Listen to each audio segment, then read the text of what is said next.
Salut, c'est Paul.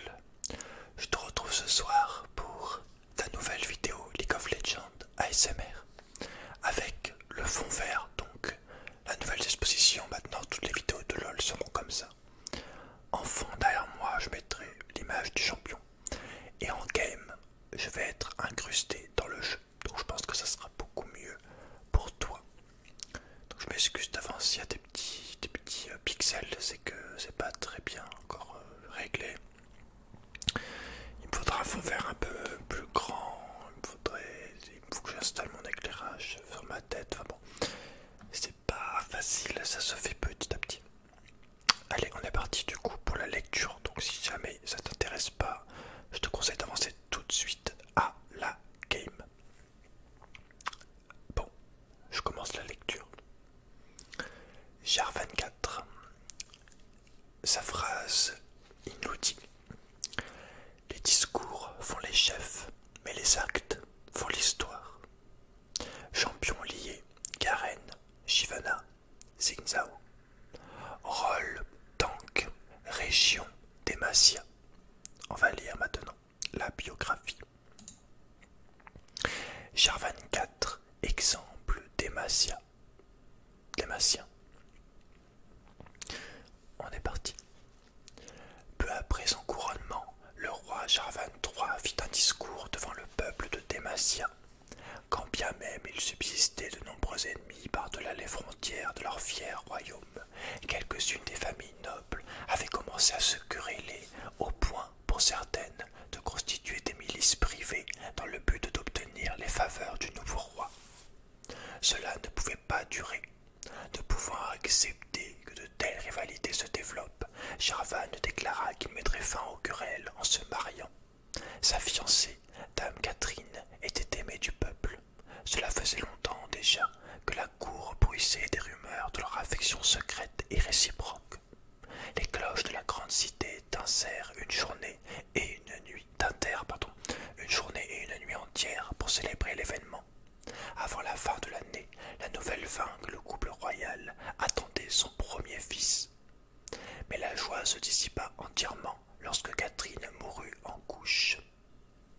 L'enfant, nommé d'après la lignée de son père, fut nommé héritier présomptif de Demacia. Déchiré entre le chagrin et l'euphorie, Jarvan III jura de ne plus jamais se remarier et de placer en son fils chacun de ses rêves et de ses espoirs pour l'avenir de son royaume. N'ayant aucun souvenir de sa mère, le jeune prince Jarvan fut élevé à la cour, entretenu et protégé dans chaque instant de sa vie. Le roi insista pour qu'il reçoive la meilleure éducation de Demacia et qu'il apprenne dès son plus jeune âge l'importance de la charité, des obligations du devoir et de l'honneur d'une vie passée au service de son peuple. En grandissant, il fut également familiarisé avec l'histoire et la politique de Valoran par le sénéchal de son père, Xin Zhao. Originaire de la lointaine contrée d'Iona, ce protecteur loyal enseigna au prince les philosophies les plus spirituelles du monde, de même que sa myriade d'arts de la guerre. Pendant son entraînement militaire, le prince Jarvan fit la connaissance d'un impétueux jeune homme de la famille Krongard nommé Garen. D'âge équivalent, ils devinrent rapidement inséparables. Jarvan admirait le courage et la détermination imposants de Garen, tandis que ce dernier célébrait le don de stratège du prince. Lorsque Jarvan atteignit la majorité, son père le récompensa en lui attribuant le grade de général à titre honorifique. Si personne ne s'attendait à ce que l'héritier du royaume parte sur le champ de bataille, Jarvan était bien décidé à faire ses preuves, avec ou sans la bénédiction du roi. Les terres situées au-delà des monts d'argent étaient depuis longtemps contestées par l'empire de Noxus, donnant lieu à une frontière presque entièrement livrée à l'anarchie, où les pilleurs étrangers et les tribus en guerre menaçaient bon nombre d'alliés de Demacia. Le prince fit le serment de ramener la stabilité dans la région.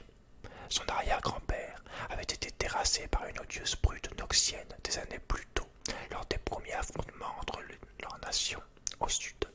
Il allait enfin pouvoir réparer cette insulte. Les armées de Jarvan remportèrent victoire après victoire, mais il fut profondément affecté par le carnage auquel il assista dans les villes périphériques. Quand la nouvelle arriva que les portes du deuil étaient tombées, il se résolut à marcher en direction du territoire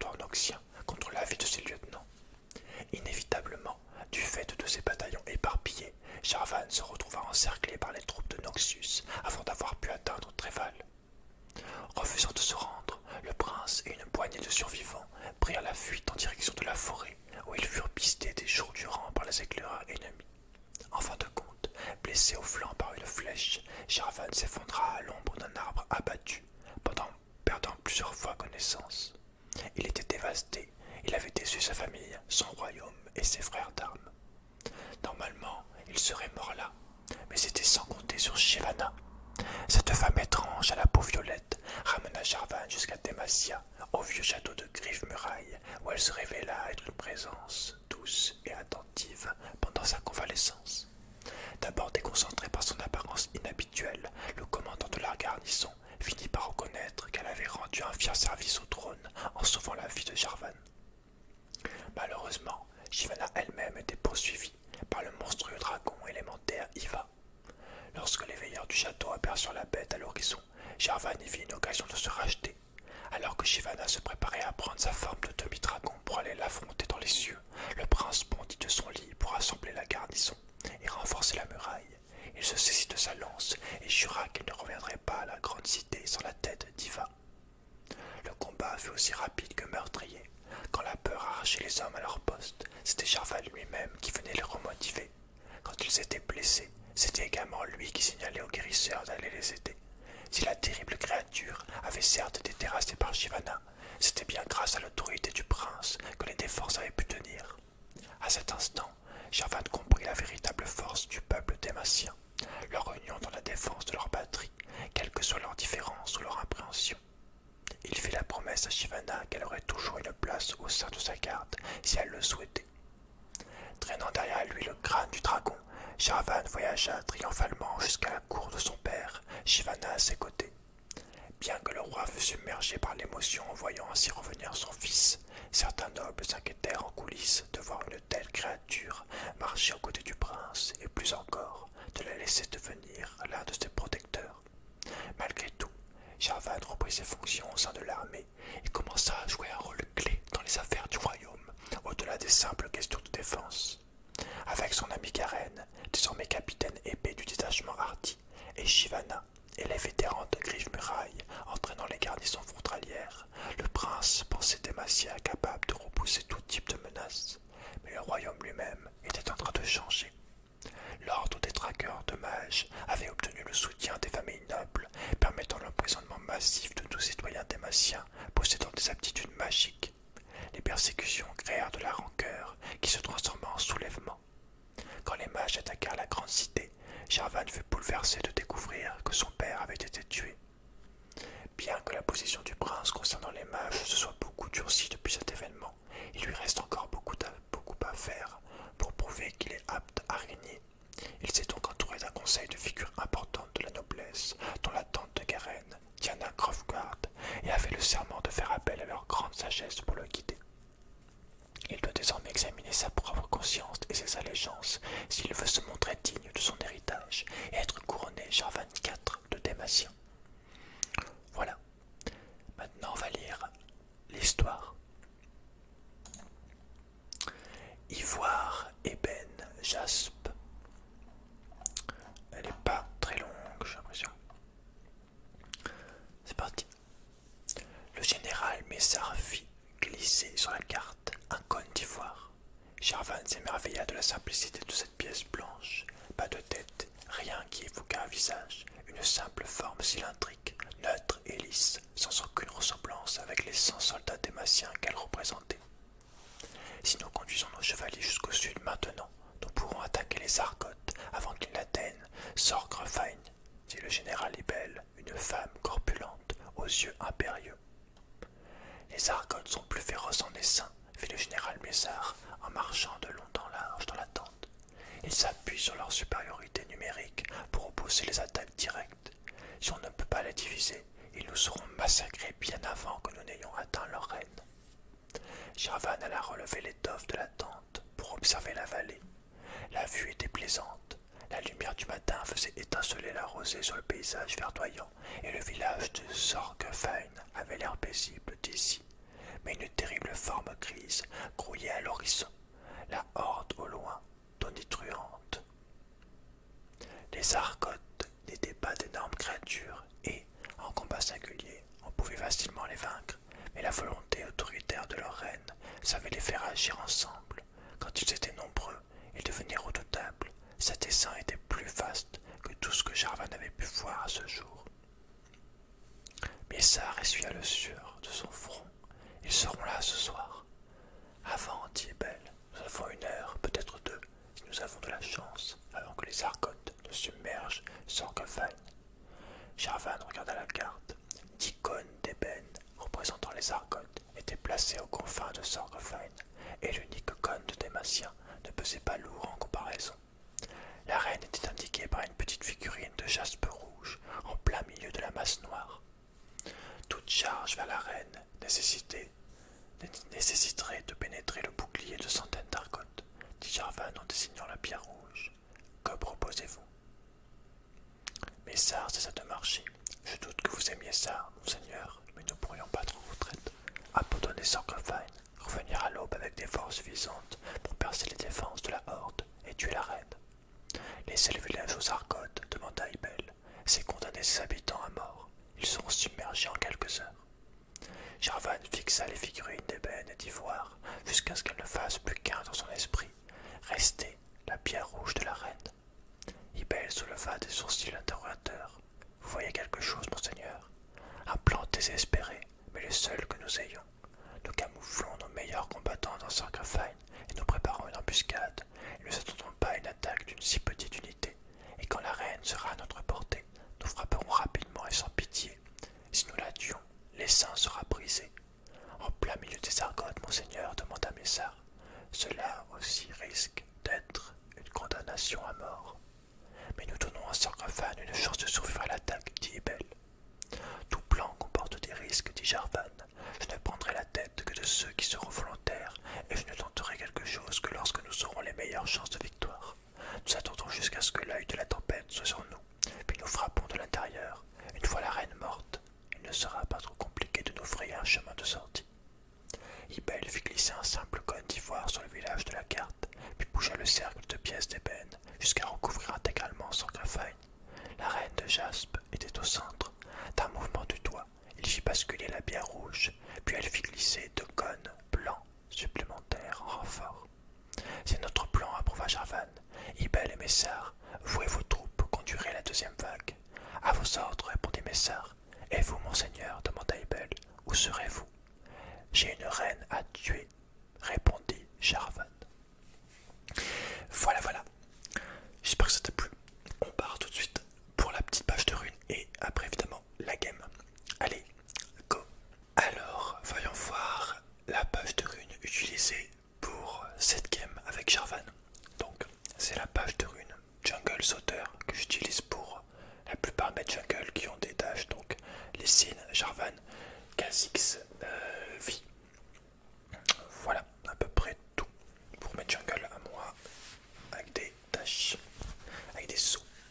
Donc, tu vas prendre en arme principale domination avec donc évidemment ruée offensive, arracheur d'œil, chasseur acharné et en 2e arbre précision avec triomphe, légende alacrité et une petite rune de vitesse d'attaque, une de force adaptative et une d'armure. Voilà, maintenant on part tout de suite pour la game. Allez, on est parti. Avec Jarvan en jungle, j'ai acheté ma petite machette, mes 2 potions. Je suis avec mon skin Hextech, le Mutol, qui est pas directement. C'est parti, place au jeu, place au gameplay, place au gank, place à la stratégie. Donc j'ai fait une bonne game avec quelques misplays, mais du coup c'est pas très grave, pas près, voilà, parce que du coup ça me permet d'expliquer les choses que j'ai mal faites. C'est pas plus mal au final d'avoir un petit peu des deux, quoi, un petit peu pas mal de bons moves et les quelques choses que j'ai mal faites, les expliquer, quoi, du moment qu'elles sont identifiées, y a pas de souci. Moi généralement quand je fais une erreur je le sais directement. Ouais, typiquement tu vas voir pendant la gamme, mais toujours se remettre en question, même si bon des fois c'est vrai que c'est un peu chaud. Des fois tu peux même te sentir un peu seul. Alors on a le camp qui arrive tout de suite. On va commencer avec le drapeau évidemment. Pour faire rapidement ce camp avec les alliés qui nous aident, les dégâts, etc. etc. Le bleu qui est pris. Donc Jarvan qui est vraiment très très fort en jungle. Moi personnellement j'utilise en pic de prévention si jamais la refonte de Fiddlé est trop mauvaise. Mais on verra. Si le champ est trop nul, je montrerai avec Jarvan en ranked. Si Fiddle devient trop nul avec le R, ils vont refaire le personnage. Enfin bref. Donc voilà, j'ai fait mon comp. Là on fait les loups ensuite. On a déjà fait 3 camps avec Epico. Niveau 3. Alors là généralement moi ce que j'aime bien faire c'est faire un gank directement. Donc soit au mid, soit au bot. Du coup là c'est un petit peu chaud la luxe. Je vois qu'il y a moyen. Parce que je la sens agressive. Mais il faut faire attention car elle a une barrière et ça je l'avais pas vu. Donc j'essaye de gank, je me prépare, je me mets sur le côté. Voilà, j'arrive. Hop, le drapeau qui touche. Et malheureusement, elle meurt pas. On a Ziggs qui va sous tour et qui en plus ne meurt pas. Qui en plus meurt et Lux ne meurt pas. Voilà. Et là, il s'est clairement fait avoir par la barrière de Lux. Donc là, je vais retourner. Attention. J'arrive, je flash. Voilà, j'ai flash, j'ai mis mon drapeau, moi. Au final, il me semble que c'est le drapeau qui l'a tué. J'ai failli mourir, hein, mais ça passe, heureusement. Une extrémiste. Je voulais vraiment pas qu'elle s'en sorte. Elle m'a fait un petit peu racheter, je t'avouerai que je voulais vraiment la voir morte. Mais du coup, je regarde, c'est sa portée en fait. Il a le moyen d'aller chercher des ennemis très loin entre son drapeau et son R. Et en plus, il peut vraiment s'échapper très facilement. Avec le drapeau, tu peux t'échapper très souvent. Je trouve que c'est vraiment super puissant. Et évidemment, la chose la plus dure étant de gérer le drapeau. Mais sinon, il n'y a rien du tout, quoi. Après, c'est pas. Il suffit d'appuyer sur ces boutons de son clavier, quoi. Grosso modo. Alors là, on a Six qui est en train de se mettre dans la jungle. Ennemi, je pense qu'il va se faire tuer. Ils vont se faire avoir là. Attention, la cage de Lux qui touche. Et voilà. Zena qui meurt. Ouais, je sais pas pourquoi je me baille comme ça là. Je pense que c'est faire moi, mais j'ai toujours pas fait mon rouge. Ça serait peut-être bien d'y penser. Bon, en bas ils sont morts. Je suis niveau 5, j'ai pris le farm après donc.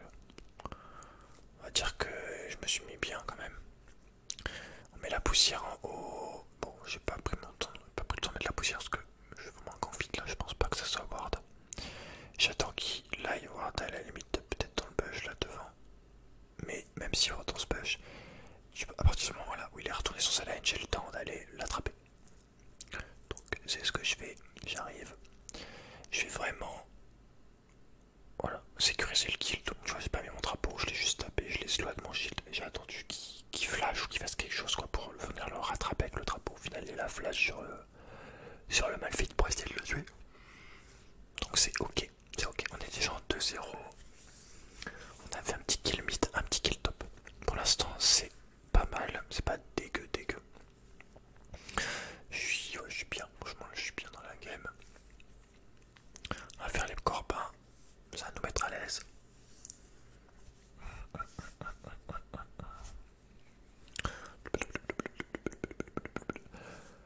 Donc là, je suis en train de faire faillir vraiment item jungle. Et après, on fera. Je sais pas ce qu'on fera. Je pense que là-dessus, je vais prendre des bottes de mercure. Étant donné qu'ils sont par du luxe. Ouais. Alors là, je suis passé niveau 6. Donc, ça serait peut-être pas mal de gangs, je sais pas. On va voir ça. On a un truc de feu. De 10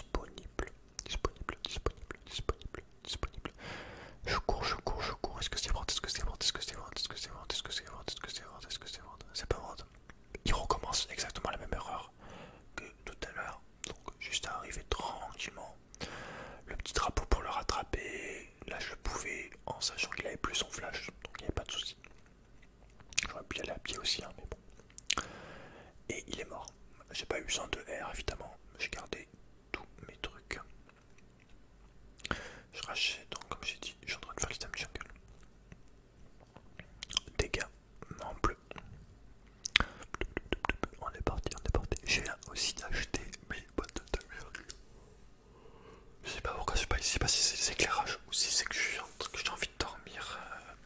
C'est bizarre. J'ai pas baillé pendant la lecture et tout, mais là, je comprends pas, je comprends pas, je comprends pas, je comprends pas, je comprends pas, je comprends pas, je comprends pas, je comprends pas. Allez, le bleu, le bleu, le bleu, le bleu. Voilà, poussière de fée. Oh putain. Alors là, voilà, c'est une première grosse erreur que j'ai faite. Donc je savais qu'ils étaient au Drake, donc je go. Bon, déjà, j'ai pas touché le nocturne avec mon drapeau. Et après, j'ai R. Et au final, j'ai paniqué. J'étais plus concentré sur le nocturne que sur le Drake. Et au final, j'ai un petit peu fait j'ai fait un smite totalement au pif. Ce qui fait que, certes, j'ai du nocturne, mais c'est pas ça le plus important. Le plus important, c'est le Drake. Et le Drake, bah, c'est nocturne qui l'a eu. Donc c'est vraiment très dommage parce que là, je pense que j'aurais pu vraiment prendre le Drake facilement. Il suffisait de bien timer mon smite, évidemment. Surtout que j'avais un niveau de plus. Donc voilà. Vraiment dommage. Je pense le plus gros misplay de la game. Si je dis pas de bêtises. Parce que voilà, un Drake de feu pour toute l'équipe ça fait toujours plaisir. En sachant que maintenant t'as les deux premiers Drakes qui sont au hasard. Et après à partir du troisième Drake c'est tout le temps le même. Jusqu'à avoir toutes les âmes. Donc c'est un petit peu relou quoi. Drake de feu qui passe au nez. Alors Alex, un petit peu trop loin. Attention là, attention, je suis dans la cage. Attention, attention. Est-ce que je vais mourir? Est-ce que je vais mourir? J'ai mon drapeau bientôt. Voilà. On a flash et on a drapeau. Tu vois Nocturne qui essaye de me rattraper quand même. Tu as vu la distance que j'ai faite là en quelques secondes grâce au drapeau et au flash. Vraiment pas dégueu, Jarvan. Tu peux bien bait les trucs. Tu peux aussi bien engager loin que bait. C'est ça qui est cool. Que t'échapper, enfin que bait pour t'échapper quoi, sans trop de soucis. C'est vraiment bien. J'adore. Au début j'avais du mal avec le drapeau. Les premières fois que je joue Jarvan, j'étais là en mode mais putain mais c'est trop chiant quoi, mais au final c'est tranquille après. Un petit peu d'entraînement c'est tranquille. Question d'habitude. J'ai un petit peu déçu par ce skin, surtout au niveau de la tête, je le trouve très moche. Bon, après je joue en graphisme faible au maximum là, pour un peu bugger. Ouais. Alors on devrait pouvoir gank assez facilement en bot lane. Peut-être. Peut-être pas. Je vais prendre la pompe de pas explosive. Bon, je me suis loupé. C'est pas grave. J'ai perdu 10 secondes. Allez, on est parti. Je cours. Attention. Hop. Attention. J'ai attendu qu'il mette son R pour mettre mon R. Et voilà, le tuer. Donc c'est très très important. Vraiment. J'insiste là-dessus parce que sinon j'aurais pas fait le kill. Vraiment attendre qu'elle aille le plus loin possible et qu'elle mette son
d'anticipation, voilà, etc.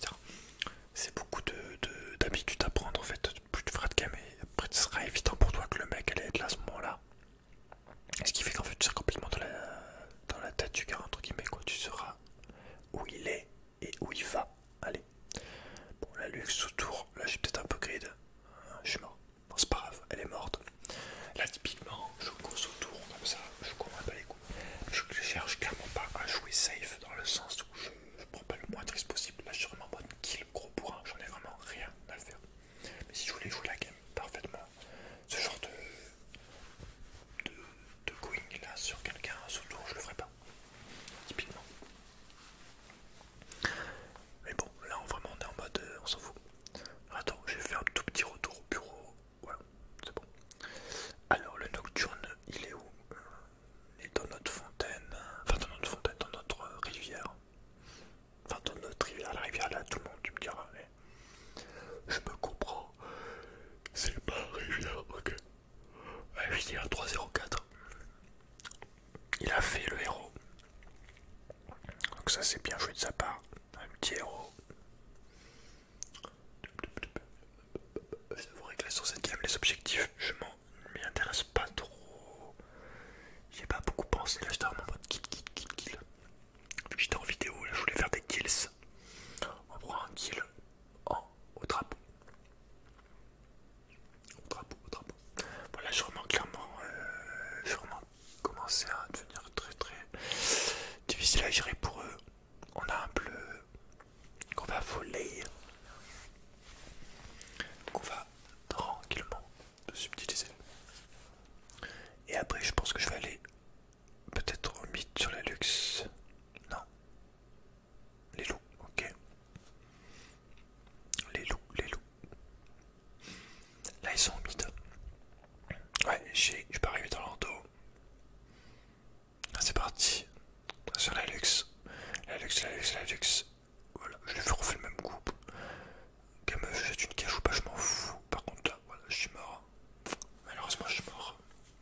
Nocturne qui nous a sauté à la gorge. Petit Nocturne qui essaye, hein, qui tente. Qui se laisse pas abattre. Mais bon. Il pourra bientôt, ils pourront tous bientôt plus faire grand chose. Ouais, quand même. Commence à devenir chaud pour eux. C'est parce que fait Malfito. Allez, on est reparti. Un rouge. Un petit rouge, un petit rouge. Alors là, je me rappelle, j'ai apporté mon rouge pour aller def sa putain de tour. Et pour pas que les grippes soient gaspillées, on a eu l'XP du gros. Malfit qui a flairé quelque chose, mais je pense qu'il a déjà back en fait. Il est plus là. Non. On va retourner là où je voulais aller depuis du coup. C'est-à-dire mon rouge. Donc au niveau de sortir Vanna, c'est pas compliqué. Le E, c'est un drapeau qui marche avec ton A. Donc le A tout seul, c'est un coup de lance. Mais le A couplé avec le E, donc le A couplé avec le drapeau, t'amène sur le drapeau. Et tout ce qui est entre la distance du drapeau et de ta lance va être projeté. Voilà. Donc là, typiquement, ça va pas marcher parce que il manque un petit peu. Le drapeau était pas assez long. Et le R, bah, comme tu le vois, c'est tu mets une arène et t'entoures tous les mecs qui sont autour de toi, ils sont entourés. Tu sautes sur un mec et tous les gars qui sont. Et tous les. À partir de ce mec, ça fait une arène. Donc s'il y a plusieurs ennemis, bah, s'ils sont à côté du gars sur lequel t'as sauté, bah, ils sont tous dans l'arène du coup. Et tu peux par contre sortir de l'arène avec un dash ou un flash évidemment, etc. Mais voilà, c'est très puissant, ça me perçoit assez point au final. Qui en même temps je trouve pas mal protégé aussi. Pas protection pure, mais le fait qu'ils puissent isoler les mecs, ralentir avec son bouclier, soulever les gars, ça protège. Puis au final, je les tue même, donc c'est encore mieux si tu les tues. Le dragon qui va être volé par le nocturne.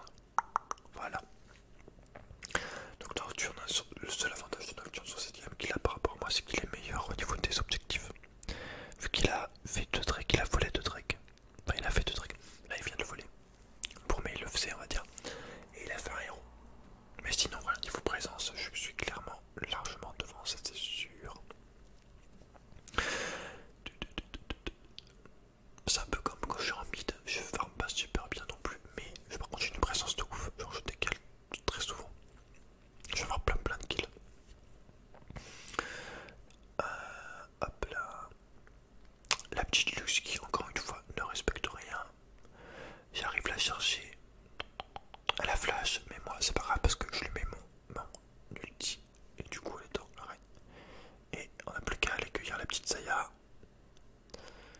Voilà le caillou qui lui roule dessus. Il reste Bard et Nocturne. Attention, donc là, j'ai Flash. Et je vais sûrement y retourner. Donc, il y a des petites salades, donc on mange les petites salades. On mange les petites salades. Voilà. Là, je les attends. Ils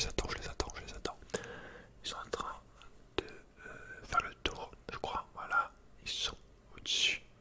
Attention. Ils sont juste ici. J'arrive, mon petit Maltif. Maltif. Bard est mort. Il ne reste plus qu'à s'occuper de Nocturne.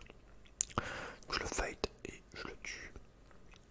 Le petit shit qui m'a permis d'encaisser une attaque. Et du coup de le tuer. Vu que j'ai de l'avance. Je suis très bien dans ma game. Il n'y a pas trop de soucis à se faire. Petite salade.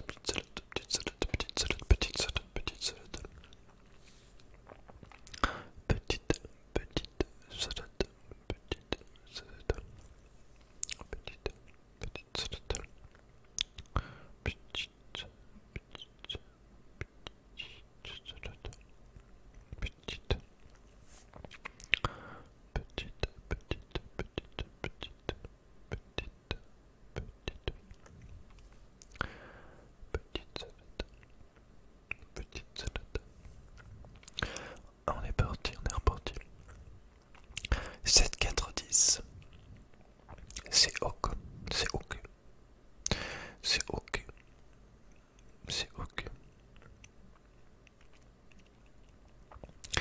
Attention le petit carape. Toujours pressé un petit carapateur. Toujours ça de prix. Petit XP. La vision. Et des gold. Alors on a Lux encore une fois. Donc on est parti. Hop, voilà.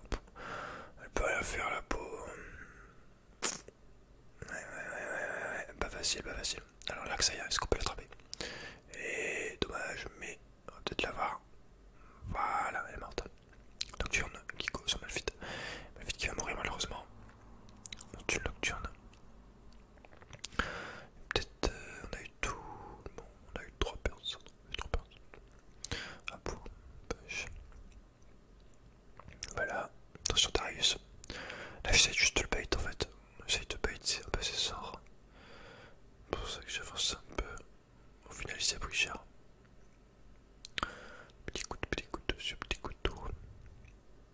Ce petit couteau. Tu vois, je perds pas de temps. J'alterne vraiment entre kill et farm. Je ne perds pas de temps. C'est là ce qui fera ta grande force. C'est en fait jamais trop te poser de questions. Tu sais toujours à peu près ce que tu vas faire. Un coup d'avance, ou 2 ou 3. Un peu comme aux échecs. Même si je suis nul aux échecs. Je sais que pour joueur d'échecs prévoit déjà 2-3 coups d'avance. Et c'est celui qui a le plus de coups d'avance qui gagne, je suppose. Quand c'est des bons joueurs, je sais pas. Là je me casse tout simplement parce qu'ils sont 3 voire 4. Donc juste à partir à travers le mur. Et vraiment les escapes sont très facile à partir du moment où tu loupes pas ton drapeau. Tu peux aller très loin partir dans de multiples situations. Là j'ai go en mode pas les couilles et après je suis reparti. J'ai vraiment essayé de bait. Attention le drapeau. J'ai eu le temps de partir une fois de plus. C'est tranquille, là c'est vraiment tranquille. Bon par contre ils sont morts, ça c'est autre chose mais moi j'ai fait mon taf quoi. J'ai mon rouge, est-ce que je peux retourner?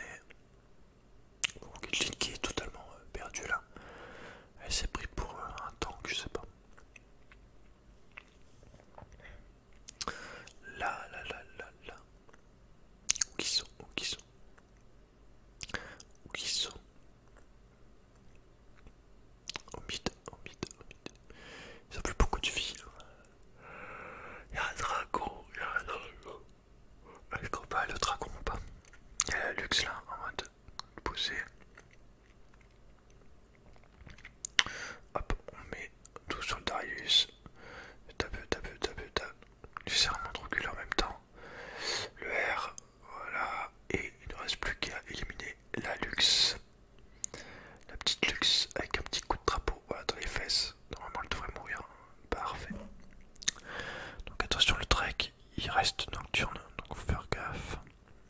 Petite salade, petite salade.